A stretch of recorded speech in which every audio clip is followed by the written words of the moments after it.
갑자기 왜 자산이 끝나고 부가가치세를 하냐면 시간이 없으니까요. 시간이 없어서 그렇습니다. 부채 프린트는 가기 전에 드릴게요.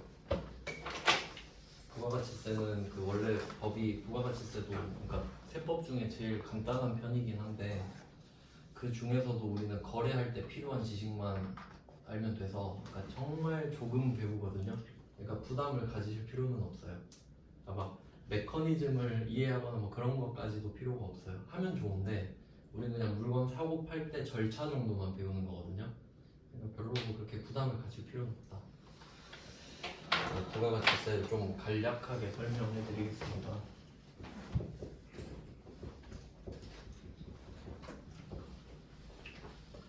그리고 이거 부가가치세 설명해 드린 다음에 전표를 좀 먼저 설명을 드릴까?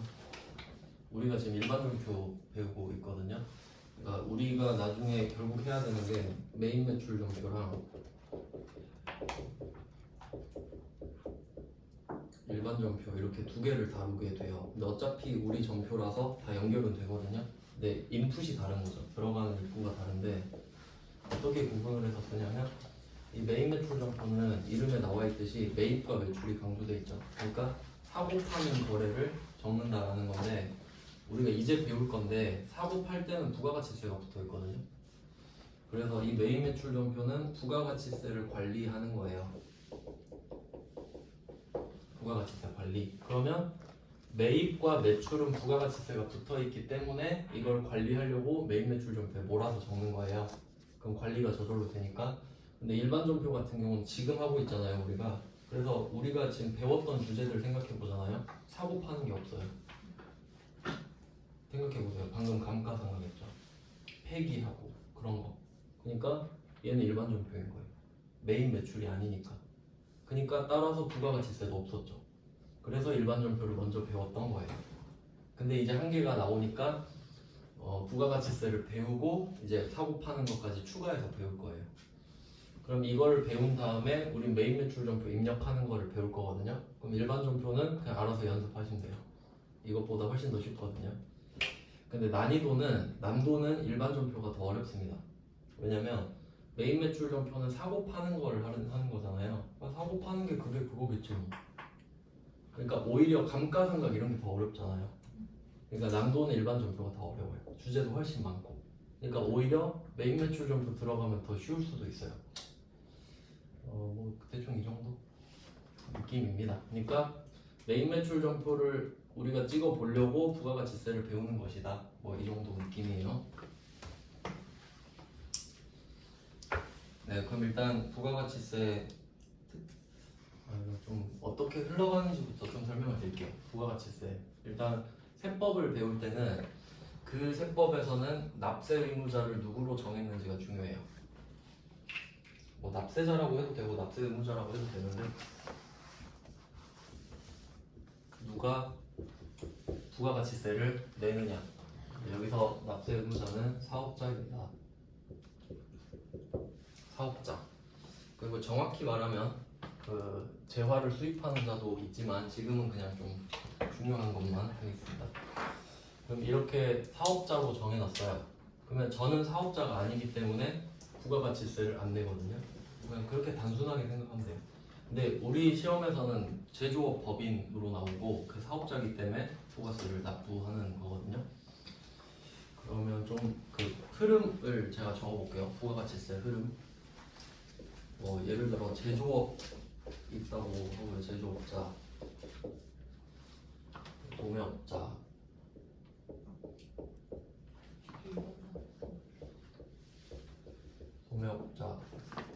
대중소비자 뭐 이 정도 한 3개만 해도 되는데 이게 물류의 흐름이잖아요. 이런 걸 유통이라고 그러죠. 그럼 제조업자가 물건 만들고 도매업자한테 넘기고 소매업자한테 넘기고 최종 소비자한테 넘기는 겁니다. 그러면 이때 이 4명이 있는데 이 중에 사업자를 찾을 거예요. 제조업자, 도매업자, 소매업자. 원래 사업자 정의가 있는데 그것까지 알 필요는 없고요. 그냥 사업자는 느낌 아시죠? 돈 벌려고 일하는 사람. 그럼 이 3명은 납세 의무자예요. 여기서 최종 소비자는 사업자가 아니거든요. 그럼 얘는 납부 의무자가 아니죠. 이런 거예요. 그럼 금액을 형식적으로 한번 넣어볼게요. 그렇게 금액은 중요하지 않아요. 아무거나 넣으면 되는데 뭐 500, 700, 1000 이렇게 해볼게요. 임의대로 그냥 생각난 대로 썼어요. 이게 물건 가격입니다. 그러니까 유통 과정이 많아질수록 비싸져요. 물건은 당연히. 그럼 이때 이 물건 가격에 10%의 부가가치세를 붙이거든요. 일단 그럼 부가가치세를 밑에다가 따로 적을게요.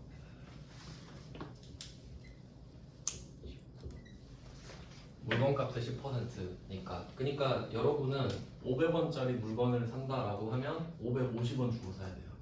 부가세 50원까지 붙어 있으니까. 뭐 이렇게 됩니다. 그러면 이때 제조업자부터 한번 볼게요. 제조업자가 도매업자한테 물건을 500원 주고 판 거예요. 근데 이게 50원이 어떤 의미냐면 제조업자가 500원짜리 물건을 파는 순간 500원의 10%인 50원을 납세해야 될 의무가 생겨요. 그러니까 납세 의무자예요. 그러니까 500원짜리를 파는 순간 50원을 내야 된단 말이죠. 그러니까 550원 내놓으라고요. 그래야 내가 500원을 다 먹잖아요. 그러니까 550원을 받아서 50원은 내고 500원은 내 거. 이렇게 하는 거예요. 그럼 얘는 50원 납부하죠. 얘는 지금 사는 게 없으니까 일부러 더 복잡하니까 안 했는데, 그럼 도매업자로 갈게요. 그럼 도매업자는 500원에 샀어요. 그럼 얘는 50원을 냈잖아요. 그리고 이거를 70원에 팔아요. 그럼 이 사람도 700원에 팔고 700원을 내고 70원을 내야 될 의무가 생기죠. 그럼 이 사람도 770원을 달라 그러겠죠. 그래서 70원 내는 거예요. 그러니까 이게 계속 밀어내기 식으로. 그럼 소매업자도 소비자한테 1000원에 파는데 1100원 달라 그러겠죠. 이해되시죠? 뭐 이런 흐름이에요. 근데 얘는 이제 50원을 낸단 말이에요. 이제 얘는 얼마를 낼 거냐 이렇게 됐는데 70원을 걷어서 낸다고 해봐요. 근데 이 부가가치세는 여러분은 거의 최종 소비자잖아요. 그러니까 1000원짜리 물건을 1100원에 사고 끝이거든요. 그러니까 여러분은 100원 세금을 부담해요. 그러니까 여기서 포인트는 여러분은 납세자가 아니에요. 그러니까 1000원짜리 물건을 1100원에 사고 있잖아요. 근데 이 100원, 그러니까 납세자는 무슨 의미냐면 그 세무서 있죠, 세무서? 세무서에 가서 내는 걸 납세라고 해요. 그러니까 여러분은 100원을 세무서에 가서 내진 않았잖아요. 그냥 얘한테 준 거지. 그러니까 여러분은 담세자예요. 그냥 세금을 부담한 사람. 이렇게 돼요. 그러니까 뭐 여러분은 그냥 내고 끝인 겁니다. 그러니까 왜 부가가치세를 내게 되냐면 여러분이 이 물건을 그냥 편하게 사용하는 대가 정도로 생각하시면 돼요. 그냥 방에 앉아서 홈쇼핑 이런 걸로 그냥 살 수 있잖아요. 그러니까 그런 대가로 내는 거라고 생각하시면 되거든요. 그럼 이제 도매업자로 가봅니다. 그럼 이 사람도 지금 살 때 50원을 냈고 팔아서 70원을 지금 걷어놓은 상태란 말이에요. 근데 이 사람은 이 500원에 사온 물건을 사용하지 않았어요. 그러니까 최종 소비자는 이 1000원짜리 물건 사용했잖아요. 근데 얘는 사서 사용하지 않고 바로 팔았죠. 그러니까 이 500원을 부담할 이유는 없단 말이에요. 그러니까 70원을 내러 가는 거예요. 70원을 내러 가서 이 말을 하는 거예요. 나 이거 안 썼다. 50원 얘한테 냈다. 그러니까 돌려달라. 그러면 이때 얘는 70원은 내고 50원은 돌려받아요. 700원에 팔아서 770원을 걷고 70원을 내야 될 의무가 생겼잖아요. 그리고 500원짜리 살 때 550원에 사고 50원 냈죠. 근데 이 낸 거를 돌려달라고 한다고. 그래서 이렇게 돌려받게 되거든요. 그러니까 결과적으로는 70원 빼기 50원이 되는 거죠. 납부할 세액이. 알겠어요? 그러니까 70원을 내러 가서 70원 내고 50원을 돌려받는데 뭐하러 이러고 있냐, 그냥 빼서 20원만 낼게, 이렇게 되는 거지. 그러니까 결론을 말하면 사업자는 자기 돈으로 세금 내는 게 아니죠. 걷어서 내는 거죠. 그리고 생각해보세요. 이 제조업자가 50원 냈잖아요. 손해 안 봤죠? 삥 뜯어서 50원 냈죠. 500원 내가 먹고 손해본 거 전혀 없어요. 그럼 얘는 70원을 내서 걷어서 내고 50원 낸 거는 돌려받죠. 그러니까 손해보는 게 전혀 없어요. 그럼 얘도 100원을 걷어서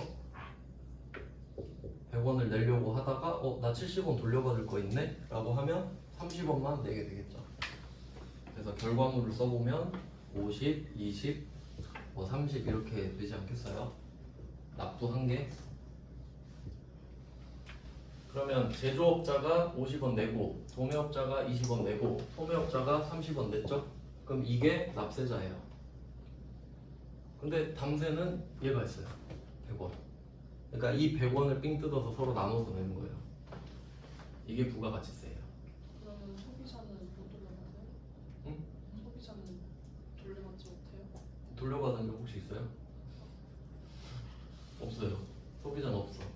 그러니까 사업자가 납세 의무가 있잖아요. 그러니까 돌려받을 권리도 주는 거예요. 알겠죠? 보통 의무와 권리는 같이 얘기하잖아요. 여러분은 낼 의무도 없고 돌려받을 권리도 없어요. 그러니까 여기서 딱 끝나는 거지, 끝. 뜯기고 다 뜯기고. 그러니까 결론은 삥 뜯어서 지들끼리 돈 돌리는 거예요. 여기 국세청이 기다리고 있잖아. 여러분한테 물건 팔기를. 그래서 걷어서 내주는 겁니다. 그럼 이때 이 사람들을 이제 납세자라고 하잖아요. 정확히 말하면 납세자가 납세 의무자보다 더 커요. 근데 이때 중요한 거는 납세자랑 담세자가 일치하지 않죠. 이제 이런 걸 간접세라고 그래요. 여기서 특징을 제가 설명해 드릴게요. 간접세 하나 나왔어요. 부가가치세 특징. 저도 지금 해커스 책을 받았는데 진짜 그냥 부가가치세법을 다 때려박아놔가지고 그냥 중요한 것만 제가 빼서 적어드리는 거예요. 그럼 간접세 이거 되게 중요한 특징이에요.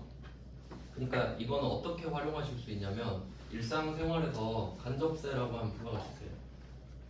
간접세 하면 부가가치세라고. 그러면 반대도 있을 거 아니야, 직접세. 그러니까 원래 세금하면 직접세가 좀 일반적이거든요. 그게 보통 소득세나 법인세 이런 거예요. 그러니까 그게 당연하지 않아요. 여러분 소득세 한번 생각해봐요. 근로소득세라고 하면은 여러분이 돈을 받으면 그 소득에 대한 세금을 납부할 의무가 생기죠. 그러면 내가 부담하고 내가 내잖아요. 근데 물론 회사가 원천징수를 대신해 주는 거예요. 여러분이 할 일을. 그러니까 그런 걸 직접세라고 하거든요. 내가 부담하고 내가 내는 걸. 그게 직접세고 얘는 간접세인 겁니다. 그래서 그 정치권에서 뭐 세금을 올린다 뭐 이런 말 하잖아요. 그러면 직접세를 올릴지 간접세를 올릴지가 중요하다. 그러니까 예를 들어 박근혜 정부 때 503이 증세 안 한다 그랬어요. 세금을 안 올린다 그랬어. 원래 보수는 그렇거든요. 근데 담배값 올린 거 아시죠? 그게 간접세잖아요. 이런 느낌인 거거든요. 그러니까 직접세는 안 올렸다 이거야. 그러니까 그런 식으로 말장난칠 수 있거든요. 그러니까 간접세 하면 부가가치세를 가리킨다 정도 알고 계시면 돼요. 이거 시험에도 잘 나오고요. 그래서 첫 번째 특징은 중요한 거 간접세. 간접세는 납세자와 담세자가 다른 걸 말해요. 네, 그리고 여기서 또 알 수 있는 게 전단계 세액공제법입니다.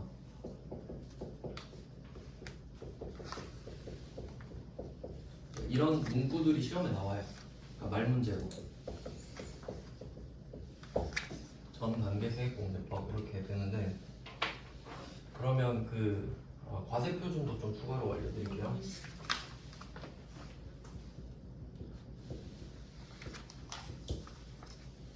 납세 의무자는 이제 사업자라고 말씀을 드렸고 그럼 세법마다 어디에다가 세금을 거둘지 그 기준이 있거든요. 과세를 하는 거에 대한 표준이라고 해서 그래서 이 부가가치세는 공급가액이에요.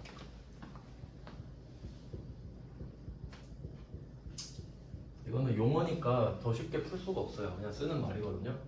그럼 공급가액은 여기에 있는 숫자들 중에서는 500, 700, 1000에 해당하는 거예요. 그러니까 제조업자 입장에서는 500이 공급가액이거든요. 공급가액.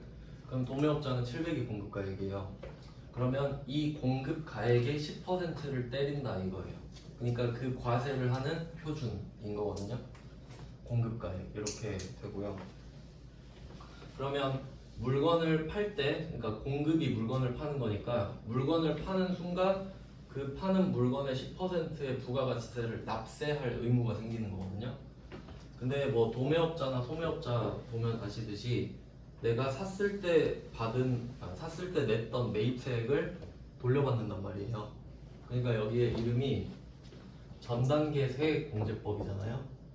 그럼 우리가 물건을 팔면 부가가치세를 내야 되죠. 그 밑에 전 단계라고 하는 건 매입을 말해요. 사야 팔죠. 그러니까 지금 파는 이야기를 하는데 파는 거의 전 단계는 매입일 거 아니에요. 그러니까 전 단계는 매입을 말을 하는 거고, 그 다음에 세액이라는 말 나오죠. 세액은 파란 색깔 숫자를 말해요. 공급 가액의 10%가 붙은 이 금액들. 그러니까 쉽게 말하면 매입세액이라고 말을 할 수 있어요. 그러니까 이게 제조업자랑 도매업자랑 둘이 거래를 했는데 500원에 팔았잖아요.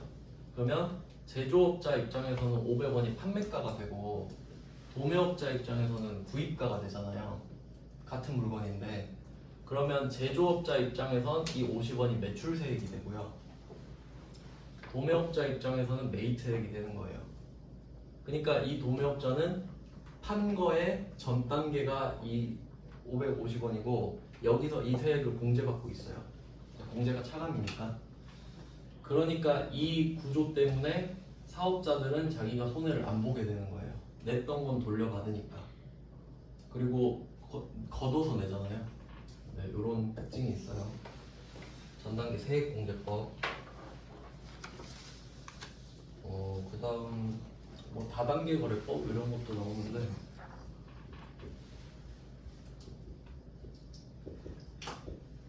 이게 그냥 나와 있는 용어입니다. 다단계 거래세라고 되어 있네요. 다단계 거래세는 그러니까 이 지금 거래 단계가 3개거든요. 하나, 둘, 셋 거래 단계가 있는데 이 단계마다 부가가치세를 걷어서 내라, 그냥 이 뜻이에요. 다단계. 개별 소비세 같은 경우는 마지막에 한 번만 딱 때리거든요. 자동차 같은 거는 그런 건 그냥 단단계 거래세고 한 번이니까.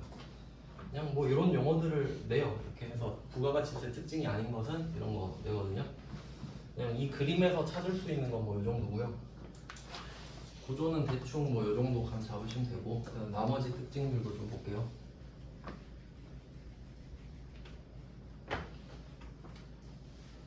그다음에 국세라는 특징이 있습니다. 국가에다가 내는 세금이에요.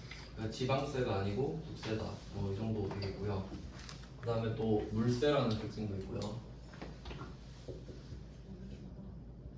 엄청 많아요. 한 사람도 특징 많잖아요. 그럼 물세는 물건에 붙은 세금이라는 소리입니다. 그러니까 지금 좀 약간 우리가 세법 지식이 별로 없어서 깊게 설명은 못하고요. 그냥 1,000원이면 100원 붙이고 10,000원이면 1,000원 붙인다. 뭐 이런 뜻으로 물세예요. 물건에 대한 세금이다. 사람이 아니라 물건에 대해서 뭐 이 정도가 있고요. 그러면 이 중에서 뭐 중요하다라고 할 만한 거는 간접세, 전단계 세액공제법 뭐 이런 거, 이 두 개 중요하고요. 이런 거는 한번 들어보는 정도면 충분해요. 어려운 개념이 아니기 때문에. 그리고 또 중요한 게 역진성, 이건 좀 중요해 보이네요. 역진성, 이거는 좀 알고 계셔야 될 단어인데요. 세법에서 역진성 이야기를 하면 좀 그런 느낌이에요. 돈 없는 사람이 세금 많이 내고 돈 많은 사람이 세금 적게 내는 상황을 이렇게 말해요. 역진성이라고. 그리고 거꾸로 간다면 그게 좀 그런 느낌? 근데 왜 부가가치세가 역진성이 있을지 한번 생각해 보세요. 예를 들어서 내가 모닝 한 대를 사고 싶어요. 경차를. 그럼 1,000만 원 주고 산다고 해볼게요. 부가가치세가 100만 원이 붙어요. 그럼 이 100만 원을 부담하는 거잖아요. 여러분은 소비자니까. 근데 이 모닝을 사는데 어떤 사람은 연봉이 1억이에요. 어떤 사람 연봉 1억, 어떤 사람은 연봉이 4천만 원이에요.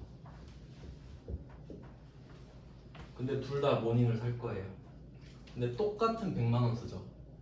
근데 누가 더 부담이 크겠어요? 4,000원. 그렇겠죠. 상대적 역진성이에요. 상대적으로. 둘 다 경차가 지금 필요한데 똑같이 100만 원 내도 더 부담스럽잖아요. 그러니까 똑같은 가격을 매겨버리니까 소득이 적은 사람이 불리해지는 거예요. 상대적으로. 그래서 이런 걸 역진성이라고 표현을 해요. 그러니까 중요한 뜻이지, 역진성이. 그러면 세법에 역진성이 있는 거는 되게 안 좋은 거잖아요. 그렇죠? 그럼 이걸 없애진 못해도 완화를 하려고 노력은 좀 해야겠죠. 그러니까 이제 이런 거에서 파생이 되는 개념이 있거든요. 역진성은 안 좋은 거예요. 근데 역진성을 없애려면 부가가치 세법을 없애버려야 되거든요. 그건 아니잖아. 그래서 이걸 좀 완화하는 방법이 면세제도예요.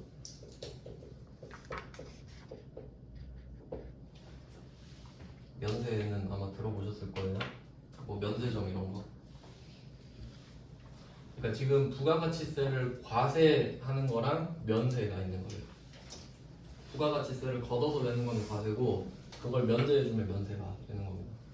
그럼 이걸 왜 면세제도가 역진성을 완화시켜주는 거냐면 자동차에 대한 부가세는 빼줄 수가 없지만 그러니까 정말 그 생활 필수품 있죠. 뭐 쌀이나 과일, 야채 이런 것들은 보통 이제 저소득층이 많이 소비하는 물건들 있죠. 거기에는 부가세를 그냥 빼버려요. 조금이라도 도와주겠다는 거예요. 다는 아니더라도 뭐 그런 느낌이에요. 그래서 뭐 이런 식으로도 문제 될 수 있겠죠. 면세제도의 취지는 무엇이냐? 역진성 완화. 뭐 이런 식으로 한번 이해해 놓으시면 될 것 같고요. 그 다음에 또 중요한 게 소비지구 과세 원칙. 이 정도 보면 될 것 같아요.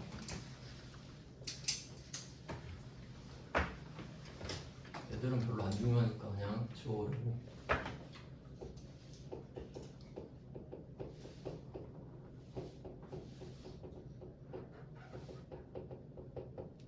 소비지구 과세 원칙 이것도 중요합니다. 그럼 중요한 것만 남겨놓은 거예요. 그럼 이때 소비지국이라고 하는 거는 소비하는 국가를 말하거든요. 수입국을 말합니다. 수입국.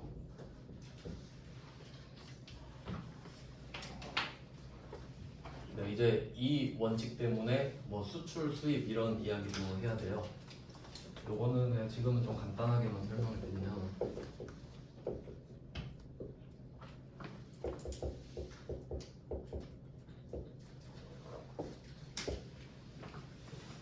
수출국에서 수입국으로 물건을 넘기는 상황인데 원래 자세한 게 있는데 지금은 그냥 골자만 보겠습니다.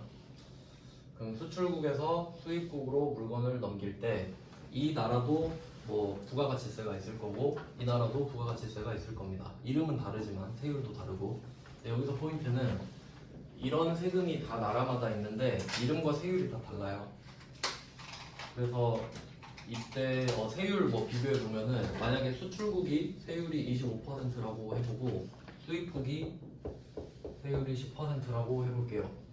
그러니까 나라마다 세율이 다르니까 그럼 이때 이런 상황에서 1,000원짜리 물건을 넘긴다라고 했을 때 이해할 수 있게 금액을 적은 거예요.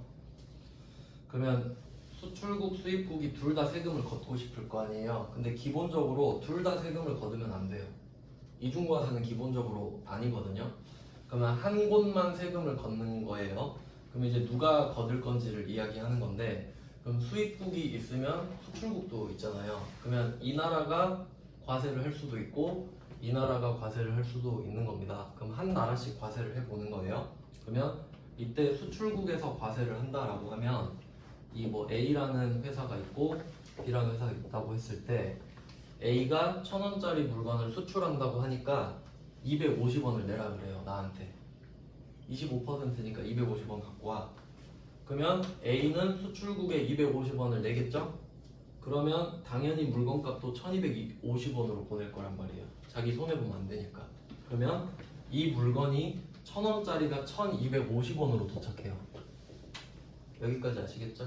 수출국에서 과세를 했는데 근데 수입국은 부가가치세율이 10%잖아요. 그럼 이 나라에서는 1,000원짜리 물건을 1,100원에 팔아요. 이런 상태인 거예요. 그러면 똑같은 1,000원짜리 물건인데 그러니까 수입해온 건 1,250원이고 우리나라에서 만든 건 1,100원이란 말이에요. 세금 때문에 가격이 달라져 버리죠. 그럼 이렇게 되면 보통의 사람들은 1,100원짜리를 고를 거 아니에요. 그러면 수입한 물건은 잘 안 팔리겠죠. 그러면 사이가 안 좋아지고 이렇게 되니까 그럼 수출국이 과세를 하니까 문제가 생기더라 이거예요. 대신에 수입국은 과세 안 했는데도. 그러니까 이제 수입국이 과세를 해보겠다라고 한 거예요. 그러면 수입국이 과세를 하기로 했으니까 수출국은 과세를 포기해야 되거든요. 그래서 형식적으로 0%의 세율을 매기게 돼요. 영세율이라고 하거든요 이거를. 그래서 얘는 1,000원짜리를 그냥 1,000원에 보내. 세금 빵만 매겨서. 그리고 이쪽으로 도착하면 1,100원이 되겠죠. 이렇게 돼요. 그러면 이제는 공정한 경쟁을 할 수 있어요. 둘 다 1,000원짜리인데 둘 다 1,100원이니까. 그러니까 이런 원리 때문에 수입국에서 과세를 하는 게 더 낫다라고 판단이 된 거죠. 그러니까 대부분의 나라가 이 원칙을 선택하고 이 나라들끼리 수입 수출을 하는 겁니다. 그러니까 지금은 수입국이 과세를 하고 있지만 바뀔 수도 있잖아요. 그럼 이때는 약속을 서로 했으니까 0%를 때려주고 여기에서 과세를 하겠죠. 그러니까 여기는 1,250원, 1,250원 이렇게 되겠죠. 그래야 경쟁을 하는 거니까. 이게 소비지국 과세 원칙이에요. 그러니까 이 소비지국 과세 원칙이라는 특징 때문에 수출을 할 때 0% 세율을 매기게 돼요. 이런 식으로 자연스럽게 막 나와요. 그래서 이 특징 때문에 수출 시 0% 적용이 됩니다.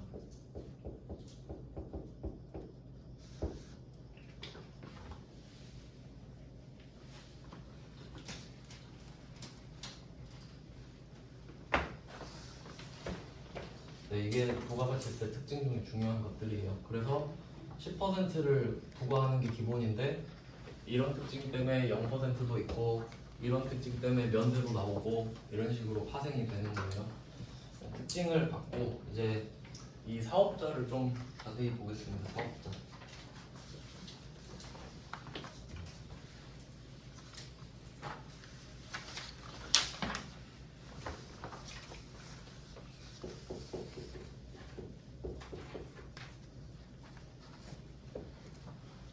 사업자는 일단 크게 두 개로 나눌게요. 과세 사업자랑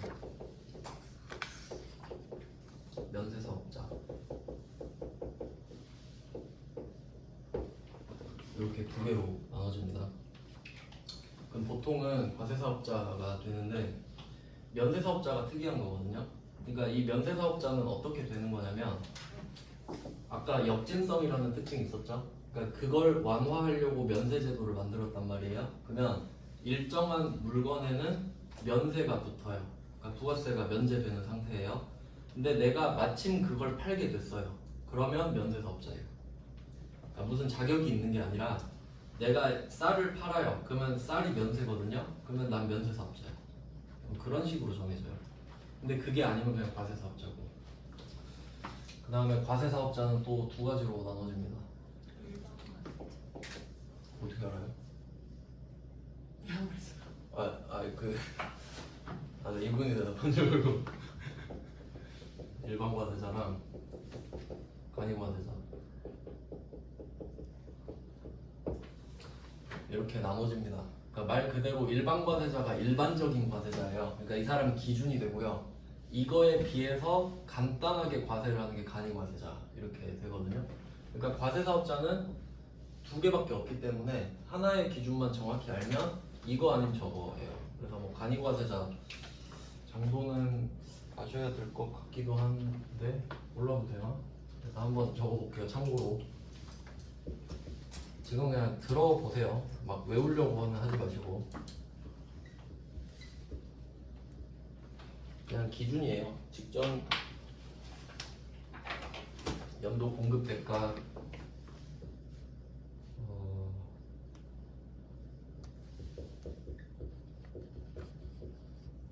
1억 400만 원 미만 개인 사업자.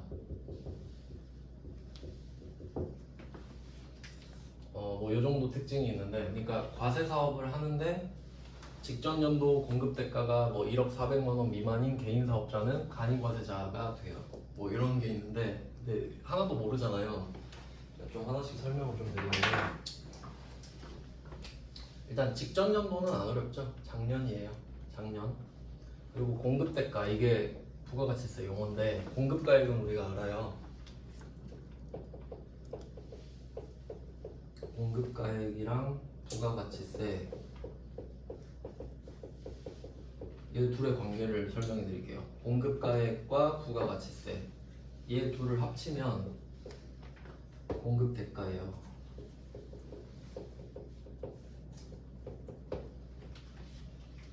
뭐 예를 들어볼게요. 1,000원짜리 물건을 팔아요. 그럼 일반적으로는 이 1,000원짜리 물건에 100원의 부가가치세가 붙습니다. 그러면 이 두 개를 합쳐서 1,100원이 되는데, 여러분이 편의점 같은 데 가서 보면 가격표 있잖아요. 그 가격표는 공급대가예요. 맞죠? 부가세가 자연스럽게 포함이 되는 거예요. 그래서 이때 중요한 건 공급가액과 공급대가가 다르다는 거죠. 그러니까 공급가액은 원래 물건값이잖아요. 그러니까 이 1,000원이 과세 표준이 되니까 여기에 10%인 100원을 붙이는 거죠.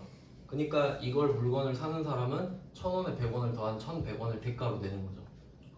그래서 뭐 이런 식으로 공급대가, 이거는 중요합니다. 공급가액, 부가가치세, 공급대가.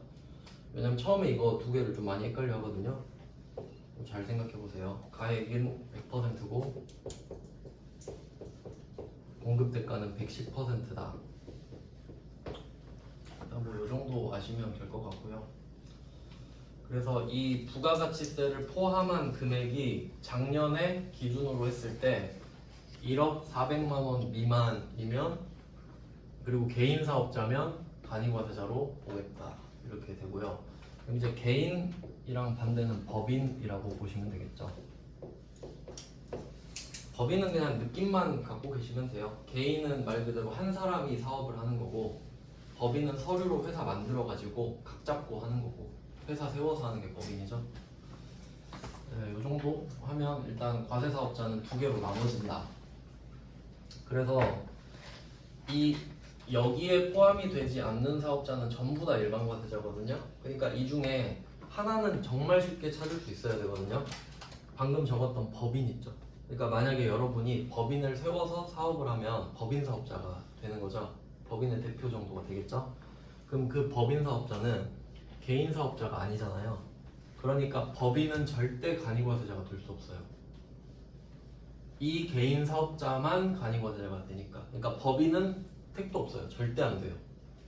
그리고 개인 사업자 중에는 직전 연도 공급 대가가 1억 400만 원 이상인 사람들이 다 일반 과세자가 되겠죠. 그러니까 이렇게 두 그룹이 나눠지는 겁니다. 뭐 이 정도로 나눌 수 있고요. 그러면 면세 사업자 같은 경우는 이 사람이 뭐 만약에 1,000원짜리 물건을 판다고 하면 부가가치세가 면제돼 있으니까 1,000원짜리를 그냥 1,000원에 파는 거거든요.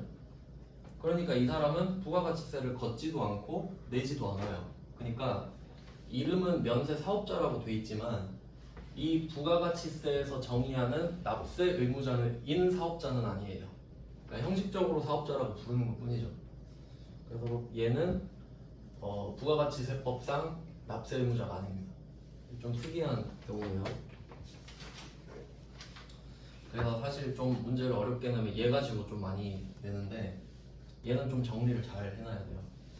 근데 일단 과세부터 좀 끝내놓으면은, 그럼 이 과세 사업자는 1,000원짜리 물건을 팔 때 100원을 걷어서 낼 의무가 있는 사업자거든요. 근데 아까 소비지국 과세 원칙 설명해 드리면서 소비지국 과세 원칙이라는 특징 때문에 수출할 땐 0% 적용한다 그랬죠. 그러니까 이 과세 사업자는 국내에다 물건을 팔면 10%를 걷어야 돼요. 근데 이걸 똑같은 물건을 수출하면 0%인 거죠. 그러니까 안 걷지, 안 걷어. 그래서 이 과세 사업자는 영세율 적용이 가능합니다.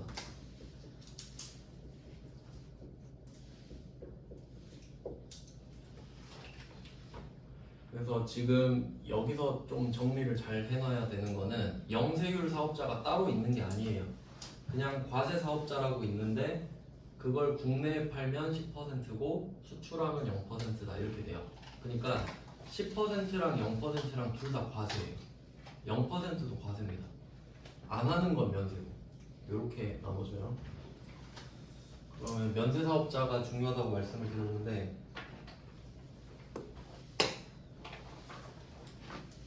면세 사업자 예를 들어볼게요. A라는 면세 사업자가 있다고 해보면 뭐 면세 사업자도 많이 있는데 여기 이 학원도 면세 사업자입니다. 그럼 여기 학원으로 해볼게요. 그럼 여러분한테 뭐 교육 서비스업을 팔잖아요. 그럼 1,000원에 판다고 해봐요. 그럼 여러분이 낸 학원비에는 부가가치세가 안 붙어 있던 겁니다. 면세 사업이니까. 그러면 이 학원은 부가가치세를 여러분한테 안 걷었죠. 면세 사업자니까. 그러니까 안 걷었으니까 안 낸단 말이에요. 근데 여기 그리고 참고로 이거 말씀드리면 지금 우리가 부가가치세만 하잖아요. 근데 부가가치세를 안 걷었으니까 안 내는 건 아시겠죠? 근데 1,000원은 벌었죠. 그럼 이거에 대한 법인세는 낼 거예요. 근데 지금 그 얘기는 안 하니까 일단 부가세만 이야기하면 안 걷고 안 내요. 근데 이 학원도 부가가치세가 붙은 물건을 살 때 있을 거 아니에요. 대표적으로 여기 건물 임차료, 여기 건물 빌려서 쓰거든요. 그러면 만약에 뭐 임차료가 500원 이렇게 된다고 해봅시다. 그럼 상대방은 50원을 요구하겠죠. 550원을 낼 거 아니에요. 그럼 이때 면세 사업자는 팔았을 때 부가세를 안 걷고 안 내죠. 의무가 면제됐으니까. 근데 물건을 샀을 때 550원에 샀죠. 그럼 어떻게 써요? 나도 사업자인데 50원 돌려받고 싶겠죠? 근데 안 돌려줘요. 안 냈잖아요. 안 돌려줘. 이게 문제예요. 좀 이게 중요한 거예요. 그러니까 의무가 없잖아요. 의무가 없잖아. 그럼 뭐 권리도 없다. 그래서 면세 사업자는 이 부분이 중요한 거예요. 1,000원 벌었죠. 근데 550원을 냈는데 원래는 50원 돌려받으면 500원만 쓴 게 되잖아요. 근데 이 사람은 50원을 못 돌려받죠. 그러니까 550원을 쓴 게 돼. 그럼 기분 나쁘겠죠. 그럼 화풀이 어디다 갈까? 여기다가 해요. 여러분한테 화풀이 한다고.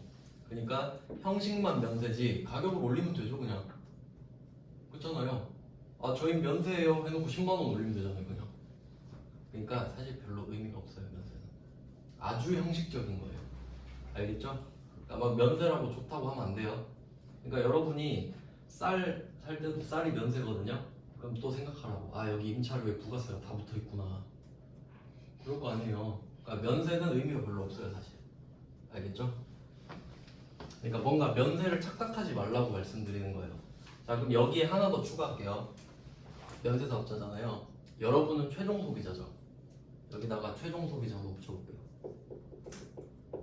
둘이 어떻게 다를까? 자, 그럼 이거 면세 사업자 말고 최종 소비자로 바꿔볼게요. 자, 여러분이 1,000원짜리 물건을 판다고 할게요.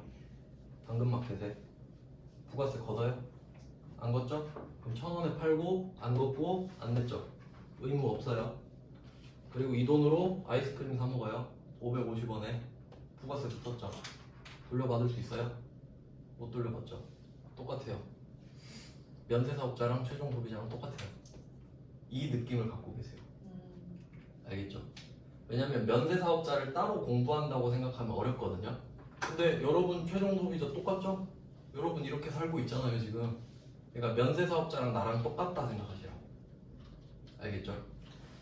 이거 좀 금방 까먹으니까 잘 기억하세요. 이렇게 예시를 든 거예요.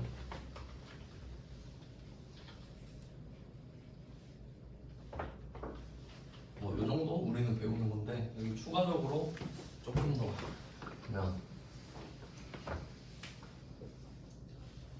그리고 이제 과세 기간에 대해서 이야기를 할 거예요. 그러니까 내는 건 아는데 언제 걷어서 언제 내냐 뭐 이런 거를 볼 거예요. 1월 1일부터 12월 31일까지 이렇게 있을 때 이걸 반으로 잘라서 상반기를 1기라 부르고요. 상반기는 1기, 하반기는 2기라고 불러요. 반으로 잘라서. 그리고 반으로 자른 걸 또 자르면 분기죠. 그래서 이걸 또 예정, 확정이라고 나눠서 부릅니다.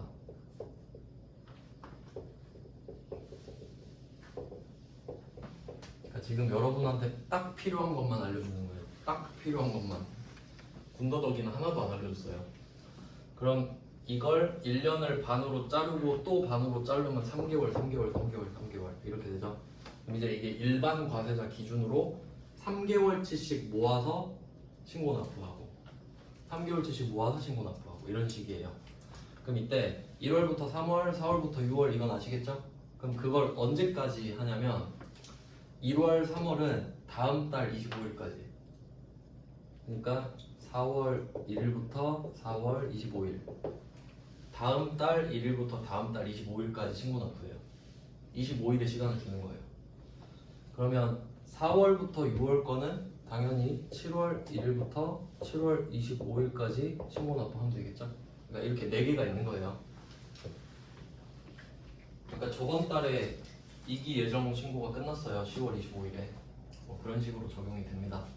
이게 딱 여러분이 알아야 될 지식이에요. 진짜 간단하게만 설명드렸어요. 그럼 이거를 설명드리는 이유가 그 전표를 쳐야 되기 때문이라고 말씀드렸는데 이제 그 유형을 좀 설명을 드릴 거예요. 간단하게 하고 아마 다음 시간부터 바로 입력할 것 같거든요. 뭐 이 정도 느낌이 있고, 근데 여기서 포인트는 일반적으로 과세사업자가 되면 물건을 파는 순간 부가세를 걷어서 낼 의무가 생긴다. 뭐 이 정도 보시면 될 것 같아요. 일단 여기서 한번 끊고 그래서 10분 쉬고 유형에 대해서 볼게요.